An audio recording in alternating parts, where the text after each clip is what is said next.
Hello दोस्तों, कैसे हैं आप सब। उम्मीद करती हूँ कि आप लोग अच्छे होंगे और अपनी पढ़ाई अच्छे से कर रहे होंगे। तो दोस्तों, आज हम पॉलिटी के घटना चक्र का चैप्टर उद्देशिका को स्टार्ट करेंगे। तो चलिए देख लेते हैं। उद्देशिका नोट्स। पंडित जवाहरलाल नेहरू द्वारा संविधान सभा में 13 दिसंबर 1946 को उद्देश्य प्रस्ताव प्रस्तुत किया गया था।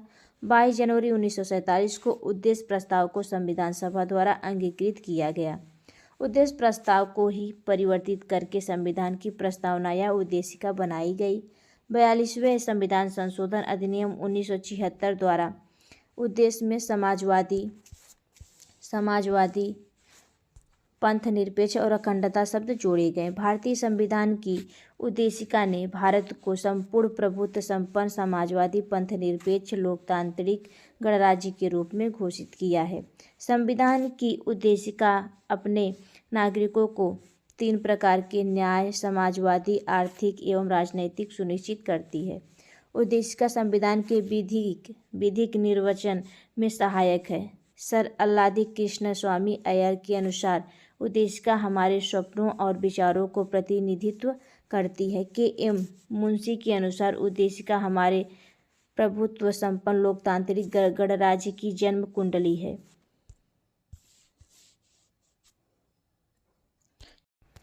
प्रस्तावना उद्देशिका को संविधान का भाग केशवानंद भारतीय बनाम केरल राज्य 1973 वाद में स्वीकार किया गया। इससे पूर्व वेरुवादी वाद 1960 में उद्देशिका को संविधान का अंग नहीं माना गया था। गोलकनाथ बनाम पंजाब राज्य 1967 के प्रकरण में उद्देशिका को संविधान की मूल आत्मा कहा गया। बम्बई बनाम यूनियन ऑफ इंडिया 1974 वाद में उच्च न्यायालय ने यह अवधारणा पुनः स्पष्ट की कि उद्देशिका संविधान का भाग है तथा पंथ निरपेक्ष संविधान का मूल लक्षण है। उद्देशिका की प्रकृति न्याय योग्य नहीं है। प्रस्तावना में विचार, अभिव्यक्ति, विश्वास, धर्म और उपासना की स्वतंत्रता बताई गई है। इसमें प्रतिष्ठा और अवसर की समानता उल्लिखित है। प्रस्तावना को संविधान की आत्मा कहा गया है। बी.आर. अम्बेडकर ने सांविधानिक उपचारों के अधिकार को संविधान की आत्मा और हृदय माना है।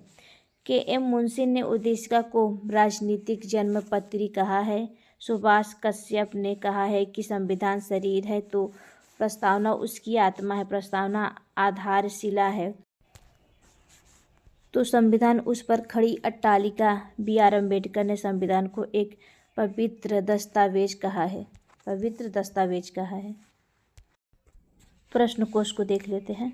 निम्नलिखित अवतरण में हम भारत के लोग भारत को एक संपूर्ण प्रभुत्व संपन्न समाजवादी पंथ निरपेक्ष लोकतांत्रिक गणराज्य बनाने के लिए तथा उनके समस्त नागरिकों को सामाजिक, आर्थिक और राजनैतिक न्याय, विचार, अभिव्यक्ति, विश्वास, धर्म और उपासना की स्वतंत्रता, प्रतिष्ठा और अवसर की समानता प्राप्त करने के लिए तथा उन सब में व्यक्ति की गरिमा और राष्ट्र की एकता और अखंडता सुनिश्चित करने वाली बंधुता बनाने के लिए दृष्टि संकल्प होकर अपनी संविधान सभा में आज, तो यहाँ हो जाएगा आपका आज 26 नवंबर 1949 को द्वारा इस संविधान को अंगीकृत, अधिनियमित और आत्म अर्पित करते हैं। यह भारतीय संविधान की उद्देशिका है जिसमें भारतीय राज्य व्यवस्था के स्वरूप, उद्देश्य एवं आदर्श का उल्लेख किया गया है। इसमें उस तिथि का उल्लेख भी किया गया है जिन दिन भारतीय संविधान को स्वीकार किया गया। प्रश्न में यक्ष की जगह तिथि 26 नवंबर 1949 अंकित की जाएगी। भारतीय गणतंत्र की 26/1/1950 को सही संवैधानिक वस्तु स्थिति क्या थी जब संविधान लागू किया गया था? तो आपका हो जाएगा आंसर सी, संपूर्ण प्रभुत्व संपन्न लोकतांत्रिक गणराज्य। 26/1/1950 को भारतीय गणतंत्र की संवैधानिक वस्तु स्थिति भारतीय संविधान की तत्कालिक उद्देशिका के अनुसार संपूर्ण प्रभुत्व संपन्न लोकतांत्रिक गणराज्य की थी। समाजवादी पंथ निरपेक्ष और अखंडता शब्द इसमें 42वें संविधान संशोधन अधिनियम 1976 की धारा 2 द्वारा जोड़े गए थे। 26 जनवरी 1950 को भारत की वास्तविक संवैधानिक स्थिति क्या थी? तो आपका हो जाएगा आंसर बी, संपूर्ण प्रभुत्व संपन्न लोकतांत्रिक गणराज्य। भारत के संविधान के निर्माताओं का मत निम्नलिखित में से किसमें प्रतिबिंबित होता है? तो आपका हो जाएगा आंसर ए, उद्देशिका। भारत के संविधान के निर्माताओं का मत उद्देशिका में प्रतिबिंबित होता है। यह संविधान निर्माताओं की मतः स्थिति को समझने की एक कुंजी है। यह संविधान निर्माताओं के सिद्धांतों एवं आदर्शों को प्रदर्शित करता है। संविधान की प्रस्तावना ने देश की नियति को आकार देने में प्रमुख भूमिका निभाई है। 13 दिसंबर 1946 को संविधान सभा के समक्ष जवाहरलाल नेहरू द्वारा प्रस्तुत उद्देश्य प्रस्ताव को 22 जनवरी 1947 को पारित किया गया। इसे ही परिवर्तित करके संविधान की प्रस्तावना के रूप में स्वीकार कर लिया गया।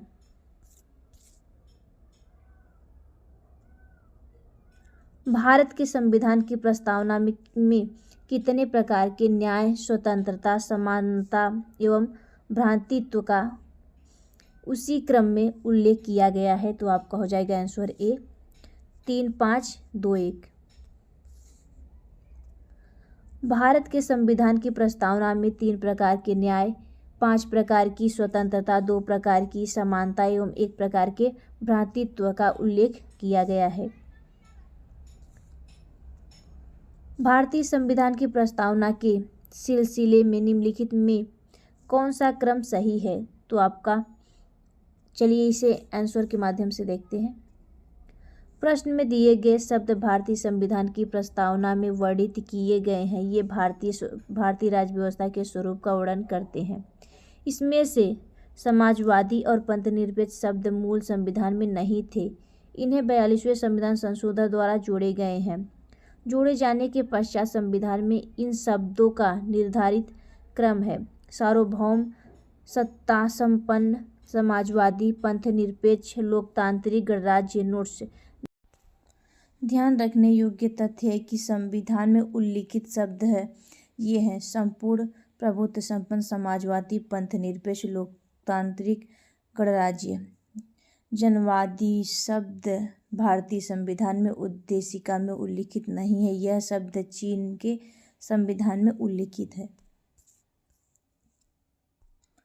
भारतीय संविधान की प्रस्तावना में भारत को किस रूप में घोषित किया गया है? तो आपका हो जाएगा आंसर सी, एक सार्वभौम, समाजवादी, धर्मनिरपेक्ष, प्रजातांत्रिक गणराज्य। भारतीय संविधान की प्रस्तावना में भारत को एक सार्वभौम, संपूर्ण प्रभुत्व संपन्न, समाजवादी, पंथनिरपेक्ष, लोकतांत्रिक गणराज्य के रूप में घोषित किया गया है। उल्लेखित है कि भारतीय संविधान में पंथनिरपेक्ष और लोकतंत्रात्मक शब्द का उल्लेख किया गया है, न कि धर्मनिरपेक्ष और प्रजातांत्रिक।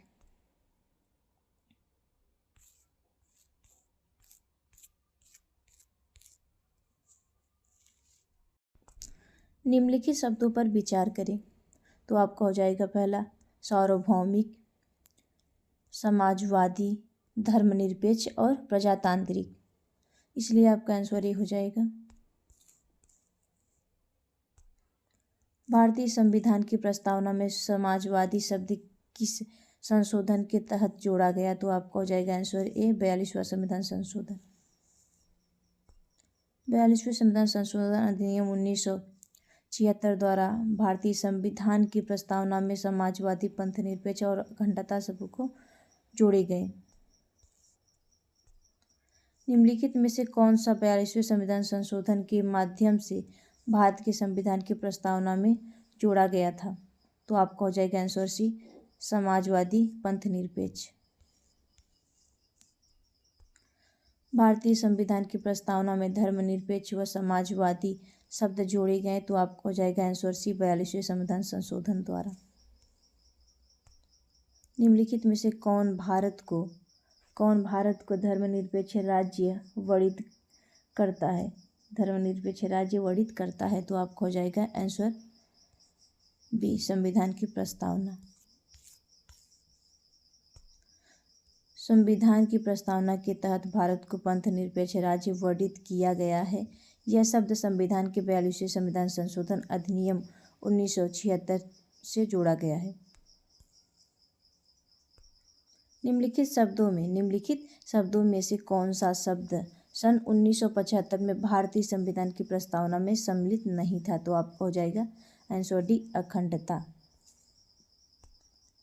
भारतीय संविधान की प्रस्तावना में समाजवादी, पंथ निरपेक्ष और अखंडता शब्द 42वें संविधान संशोधन 1976 द्वारा जोड़े गए थे।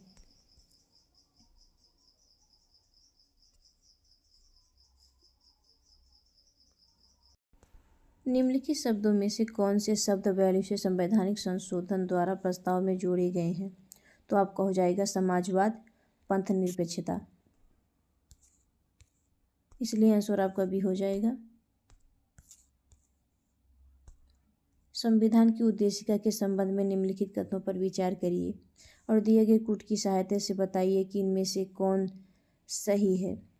पंडित नेहरू द्वारा प्रस्ताव ऑब्जेक्टिव प्रस्ताव अंतोगत्वा उद्देशिका बना, तो आप ये सही है आपका। और आपका इनकी प्रकृति न्याय योग्य नहीं है, ये भी सही है।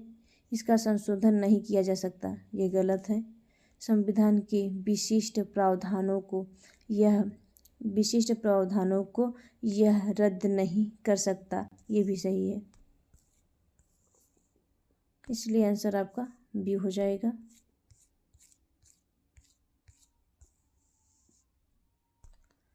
पंडित नेहरू द्वारा 13 दिसंबर 1946 को प्रस्तुत तथा संविधान सभा द्वारा 22 जनवरी 1947 को स्वीकृत ऑब्जेक्टिव उद्देश्य प्रस्ताव ही अंतोगत्वा भारतीय संविधान की उद्देशिका बना था। प्रस्ताव का विभिन्न स्वरूप यह है कि इसे लागू नहीं किया जा सकता, इसकी प्रकृति न्याय योग्य नहीं है। यद्यपि संविधान के विशिष्ट प्रावधानों को यह रद्द नहीं कर सकती, तथापि केशवानंद भारतीय मामले में सर्वोच्च न्यायालय के निर्णय के अनुसार संविधान की उद्देशिका का उपयोग संविधान के अस्पष्ट क्षेत्रों की व्याख्या करने में किया जा सकता है। उद्देशिका में संशोधन संभवतः है तथा 42वें संविधान संशोधन 1976 द्वारा इसमें समाजवादी, पंथ निरपेक्ष और अखंडता शब्द जोड़े गए थे। उद्देशिका संविधान के अस्पष्ट प्रावधानों को रद्द नहीं कर सकती है। इसका उपयोग भ्रम को दूर करने में किया जाता है। उद्देशिका का उपयोग इस निष्कर्ष के समर्थन में किया जाता है कि संविधान के मूल ढांचे में कोई परिवर्तन नहीं किया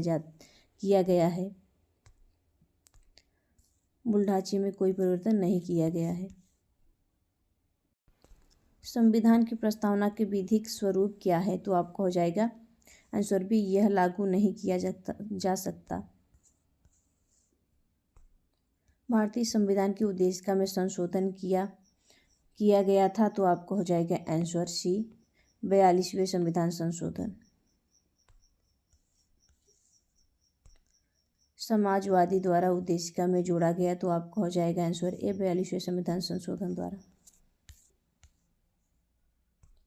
भारतीय संविधान की प्रस्तावना में समाजवादी शब्द किस संशोधन द्वारा लाया गया था? तो आपका हो जाएगा आंसर बी, 42वें संविधान संशोधन द्वारा। 26 नवंबर 1949 को अंगीकृत भारतीय संविधान की प्रस्तावना में शब्द सम्मिलित नहीं थे, तो आपका हो जाएगा समाजवादी, पंथ निरपेक्ष और आपका अखंडता। इसलिए आंसर आपका ये हो जाएगा। भारतीय संविधान की प्रस्तावना में पंथ निरपेक्ष शब्द जोड़ा गया, तो आपको हो जाएगा आंसर बी, 42वें संविधान संशोधन द्वारा। भारत के संविधान के आमुख का लक्ष्य उनके सभी नागरिकों के लिए सुनिश्चित करता है। सामाजिक तथा आर्थिक न्याय, सही है। विचार तथा अभिव्यक्ति की स्वतंत्रता, ये भी सही है। अवसर की समानता, ये भी सही है। व्यक्ति की प्रतिष्ठा, ये भी सही है। इसलिए आपका आंसर डी हो जाएगा, सभी चारों। भारत के संविधान की आमुख प्रस्तावना का लक्ष्य उनके सभी नागरिकों को सामाजिक, आर्थिक और राजनैतिक न्याय, विचार, अभिव्यक्ति, विश्वास, धर्म और उपासना की स्वतंत्रता, प्रतिष्ठा और अवसर की समानता तथा व्यक्ति की गरिमा सुनिश्चित करता है।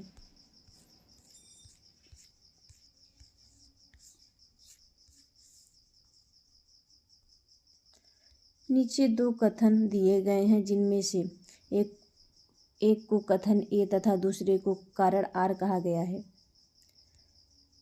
कथन ए, भारत एवं संपूर्ण प्रभुत्व संपन्न समाजवादी धर्मनिरपेक्ष लोकतांत्रिक गणराज्य है। और कारण आर देख लेते हैं।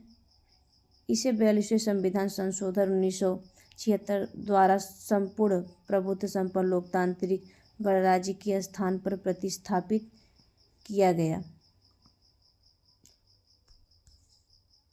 तो आपका हो जाएगा आंसर ए तथा आर दोनों सही हैं और आर ए की सही व्याख्या है।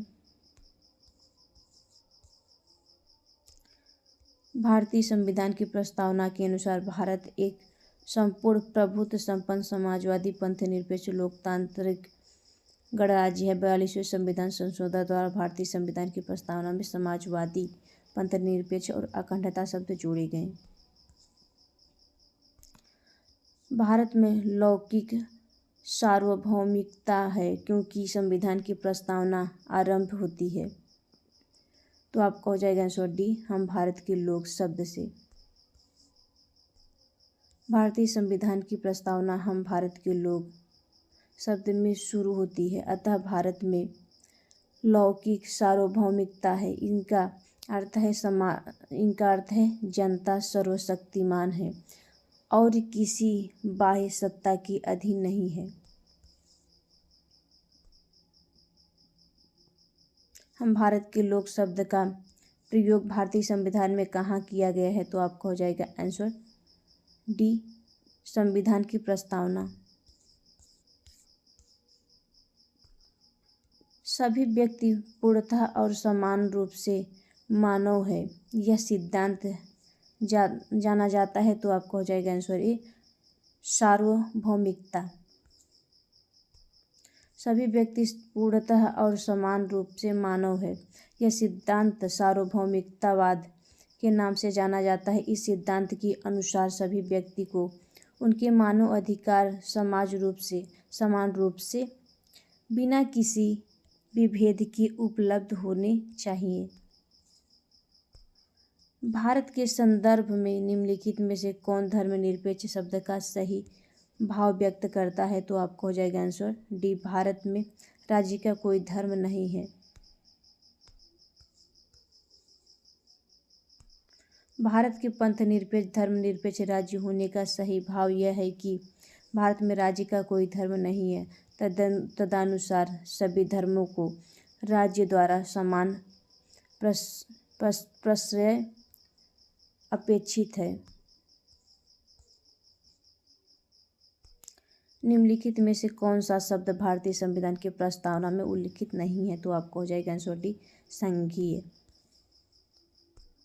भारतीय संविधान की प्रस्तावना में शामिल महत्वपूर्ण शब्द संपूर्ण प्रभुत्व संपन्न समाजवादी पंथनिरपेक्ष लोकतांत्रिक गणराज्य, न्याय, स्वतंत्रता, समानता तथा बंधुता है, परंतु संघीय शब्द भारतीय संविधान की प्रस्तावना में उल्लिखित नहीं है। संविधान के अनुच्छेद 1 में संघ शब्द का प्रयोग किया गया है। निम्नलिखित में से कौन सा शब्द भारत के संविधान की उद्देशिका में नहीं है? तो आपको हो जाएगा आंसर डी, लोक कल्याण। भारतीय संविधान की उद्देशिका प्रस्तावना में लोक कल्याण शब्द का उल्लेख नहीं है। प्रस्तावना में प्रभुत्व संपन्न समाजवादी पंथनिरपेक्ष लोकतांत्रिक गणराज्य शब्द है। इस प्रकार विकल्प डी सही उत्तर होगा। भारतीय संविधान की प्रस्तावना में निम्नलिखित में से किस स्वतंत्रता का वर्णन नहीं है? तो आपको हो जाएगा आंसर डी, आर्थिक स्वतंत्रता।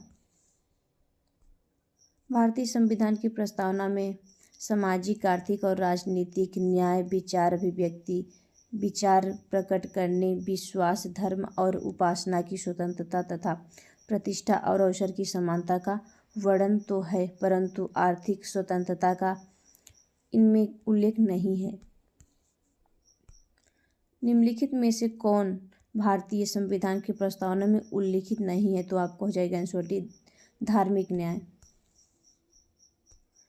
संविधान की प्रस्तावना के बारे में कौन सा कथन सही है? तो आपको हो जाएगा आंसर ए, समाजवादी धर्मनिरपेक्ष शब्द 1950 में लागू संविधान के अंग नहीं थे। समाजवादी एवं धर्मनिरपेक्ष पंथनिरपेक्ष शब्द वर्ष 1950 में लागू मूल संविधान के अंग नहीं थे। ये शब्द वर्ष 1976 के 42वें संविधान संशोधन अधिनियम की धारा 2 द्वारा 3/1/1977 से जोड़े गए। भारतीय संविधान का कौन सा भाग संविधान की आत्मा कहलाता है? तो आपको हो जाएगा आंसर सी, उद्देशिका। भारतीय संविधान की उद्देशिका को संविधान की आत्मा कहा जाता है। के.एम. मुंशी ने इसे राजनीतिक जन्मपत्री कहा है। सुभाष कश्यप ने कहा है कि संविधान शरीर है तो प्रस्तावना उसकी आत्मा है, प्रस्तावना आधारशिला है तो संविधान उस पर खड़ी अट्टालिका है। नोट्स लोक सेवा आयोग उत्तर प्रदेश ने भी इस प्रश्न को उत्तर उद्देशिका को माना है। ज्ञातव्य है कि डॉक्टर बी.आर. अम्बेडकर ने सांविधानिक उपचारों के अधिकार को संविधान की आत्मा और हृदय कहा है। अतः यह अम्बेडकर के संदर्भ में यह प्रश्न आए तो उनका उत्तर विकल्प डी होगा। निम्नलिखित में से किसने भारतीय संविधान की प्रस्तावना को हमारे संप्रभु प्रजातांत्रिक गणराज्य की जन्म कुंडली कहा? तो आपको हो जाएगा आंसर डी, के.एम. मुंशी।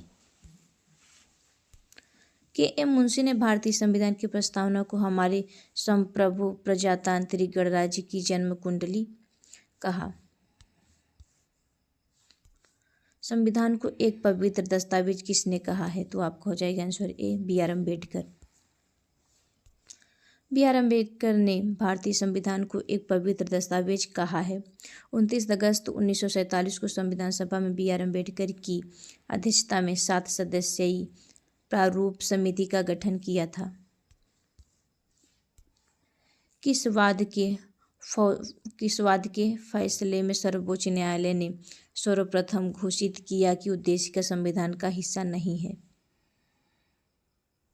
तो आपको हो जाएगा आंसर ए,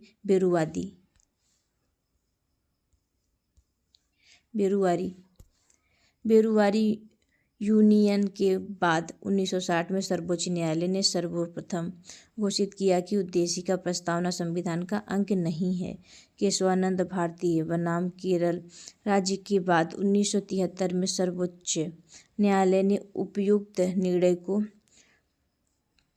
निर्णय को पलटने हेतु उद्देशिका प्रस्ताव को संविधान का भाग मान लिया।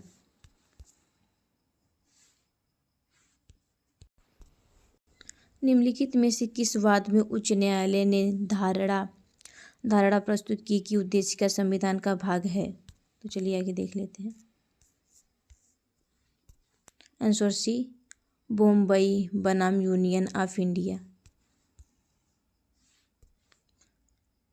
प्रश्नगत वादों में से मुंबई बनाम यूनियन ऑफ इंडिया के मामले में उच्च न्यायालय ने कहा कि उद्देशिका संविधान का भाग है तथा पंथनिरपेक्षता संविधान का मूल लक्षण है। केशवानंद भारतीय बनाम केरल राज्य के मामले में भी बहुमत से दिए गए निर्णय में उद्देशिका को संविधान का भाग माना गया था। निम्नलिखित विवादों में से निम्नलिखित विवादों में से किसमें सर्वोच्च न्यायालय ने प्रस्तावना को भारतीय संविधान की मौलिक संरचना का भाग स्वीकार किया? तो आपका हो जाएगा आंसर डी, केशवानंद भारती विवाद। केशवानंद भारती बनाम केरल राज्य 1973 के मामले में सर्वोच्च न्यायालय ने प्रस्ताव उद्देशिका को भारतीय संविधान की मौलिक संरचना का भाग स्वीकार किया। सर्वोच्च न्यायालय के शब्दों में हमारे संविधान का प्रासाद उद्देशिका में वर्णित बुनियादी तत्वों पर खड़ा है। यदि इनमें से किसी भी तत्व को हटा दिया गया तो सारा ढांचा ही ढह जाएगा, अर्थात संविधान वही नहीं रह जाएगा, अर्थात अपना व्यक्तित्व व पहचान खो देगा। भारतीय संविधान की प्रस्तावना में जिन आदर्शों एवं उद्देशिकाओं की रूपरेखा दी गई है उनकी व्याख्या की गई है। तो आपको हो जाएगा आंसर सी, मूल अधिकारों, राज्य के नीति निर्देशक सिद्धांतों एवं मौलिक कर्तव्यों के अध्याय में। भारतीय संविधान की प्रस्तावना संविधान की उद्देशिका को प्रतिबिंबित करती है। संविधान का मूल उद्देश्य भारतीय जनता को सामाजिक, आर्थिक एवं राजनीतिक न्याय तथा विचार, अभिव्यक्ति, विश्वास, धर्म और उपासना की स्वतंत्रता एवं प्रतिष्ठा और अवसर की समानता प्राप्त करता है। व्यक्ति का उत्कर्ष कहीं संपूर्ण राज्य के उत्कर्ष में बाधक न बन जाए, इसीलिए ये संविधान में बंधुत्व की भावना पर भी बल दिया गया है। इस प्रकार प्रस्तावना में जिन आदर्शों एवं उद्देशिकाओं की रूपरेखा दी गई है उनकी व्याख्या संविधान में आगे मूल अधिकारों, राज्य के नीति निर्देशक सिद्धांत तथा मौलिक कर्तव्यों के अध्यायों में की गई है। निम्नलिखित में से कौन एक भारतीय संविधान की उद्देशिका को प्रतिबिंबित करता है? तो आपका हो जाएगा आंसर बी, संविधान की प्रस्तावना। भारत के संविधान की उद्देशिका में कितने प्रकार के न्याय की व्यवस्था की गई है? तो आपका हो जाएगा आंसर बी, 3। भारत के संविधान की उद्देशिका में 3 प्रकार के न्याय की व्यवस्था की गई है। वे हैं सामाजिक, आर्थिक और राजनीतिक न्याय। सामाजिक न्याय से तात्पर्य है कि प्रत्येक नागरिक के साथ जाति, रंग, धर्म, लिंग के आधार पर बिना कोई भेदभाव के किए गए समान व्यवहार। आर्थिक न्याय से तात्पर्य है कि आर्थिक आधार पर किसी के साथ भेदभाव न होना, तथा राजनीतिक न्याय का अर्थ है कि प्रत्येक नागरिक को समान राजनीतिक अधिकार प्राप्त होंगे। भारतीय संविधान की प्रस्तावना में इनके सभी नागरिकों को कौन सा न्याय प्रदान करने की व्यवस्था की गई है? तो आपका हो जाएगा आंसर डी, सामाजिक, आर्थिक और राजनैतिक। भारत के संविधान के उद्देश्यों में से एक के रूप में आर्थिक न्याय का किसमें उपबंध किया गया है? तो आपका हो जाएगा आंसर बी, उद्देशिका और राज्य की नीति निर्देशक के तत्व। भारतीय संविधान की उद्देशिका और राज्य की नीति के निर्देशक तत्व आर्थिक न्याय की परिकल्पना एवं उद्देशिका का उपबंध करते हैं।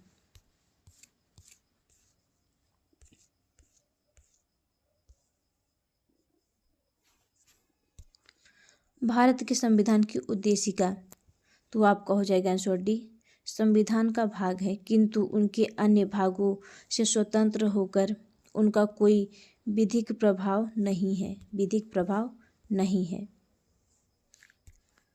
केशवानंद भारती बनाम केरल राज्य वाद 1973 में सर्वोच्च न्यायालय की बृहद संविधान की पीठ ने यह निर्णय दिया कि उद्देशिका संविधान का भाग है। ऐसा सर्वोच्च न्यायालय ने इस बेरुवादी यूनियन 1960 के प्रकरण में दिए गए निर्णय अर्थात उद्देशिका भारत के संविधान का भाग नहीं है को उलटते हुए दिया था।